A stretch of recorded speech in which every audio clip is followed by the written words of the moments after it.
রাজধানী ঢাকার গণপরিবহন খাতে শৃঙ্খলা ফেরাতে নানা উদ্যোগ নিচ্ছে সরকার।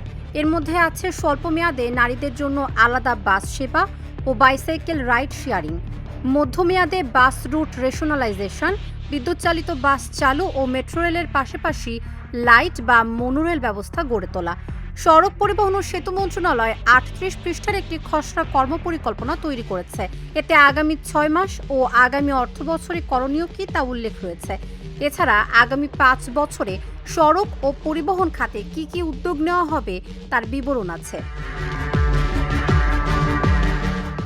নারীদের সার্বক্ষণিক নিরাপদ যাতায়াত নিশ্চিত করতে প্রাথমিকভাবে ঢাকার কিছু রুটে নারী যাত্রী বাস বা পিঙ্ক বাস চালুর স্বল্পমেয়াদী পরিকল্পনা নিয়েছে সরকার।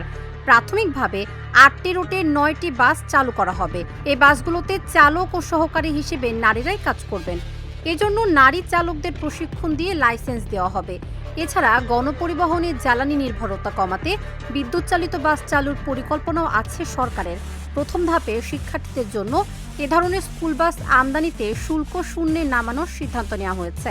গণপরিবহনের মানোন্নয়নে বাসের কন্ডাক্টর ও সুপারভাইজারদের লাইসেন্সিং ব্যবস্থার সম্প্রসারণ করা হবে। আগামী সেপ্টেম্বরের মধ্যে ৫,০০০ কর্মীকে এই লাইসেন্স দেওয়া হবে। পরিবেশবান্ধব যান হিসেবে বাইসাইকেলের ব্যবহার বাড়াতে কিছু প্রণোদনা রাখা হয়েছে পরিকল্পনায়। এর মধ্যে আছে উত্তরা মেট্রো রেল স্টেশন কেন্দ্রিক রাইড শেয়ারিং সাইকেল সেবা চালুর উদ্যোগ। এর আওতায় উত্তরা এলাকায় ৬টি সাইকেল স্ট্যান্ড নির্মাণ ও ১৫০টি সাইকেল সরবরাহ করা হবে। প্রায় ৬ কিলোমিটার সাইকেল লেন তৈরি করা হবে।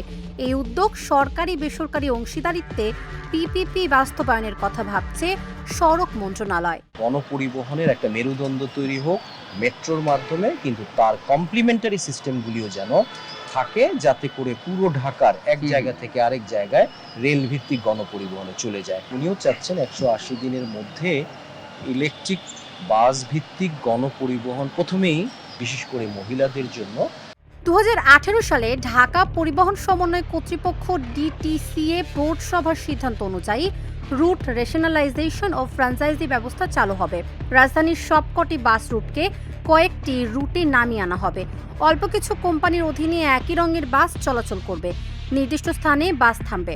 দরজা স্বয়ংক্রিয়ভাবে খোলা ও বন্ধ হবে।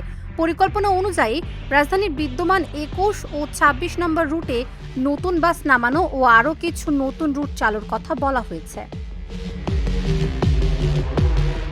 শিক্ষার্থী, প্রতিবন্ধী ব্যক্তি ও ৬০ বছরের বেশি বয়সীদের জন্য মেট্রো রেল ও দূরপাল্লার পরিবহনে বিশেষ ভাড়া ছাড় চালুর নীতিমালা প্রণয়ন করা হবে। পাশাপাশি ২৫০০ পরিবহন শ্রমিককে ইউনিফর্ম সরবরাহের উদ্যোগ নেওয়া হয়েছে, যার মধ্যে থাকবে গ্রীষ্ম ও শীতকালীন পোশাক ও জুতা। ঢাকার উত্তরা থেকে মতিঝিল পর্যন্ত একটি মেট্রো রেল লাইন চালু আছে। এটি কমলাপুর পর্যন্ত সম্প্রসারণের কাজ চলছে। রাজধানীর অনেক এলাকা এতই ঘনবসতিপূর্ণ যে সেখানে মেট্রো রেল নেওয়া সম্ভব নয়। সেসব জায়গায় মনোরেল ব্যবস্থা চালু হবে। মনোরেল একটি মাত্র লাইনের উপর দিয়ে চলাচলকারী পরিবহন। একটি মাত্র বিমের উপর ট্রেন চলাচল করে, যা রাজধানীর গণপরিবহন ব্যবস্থায় যুগান্তকারী হতে চলেছে। তাবাসসুম সেজুথি, ঢাকা জার্নাল।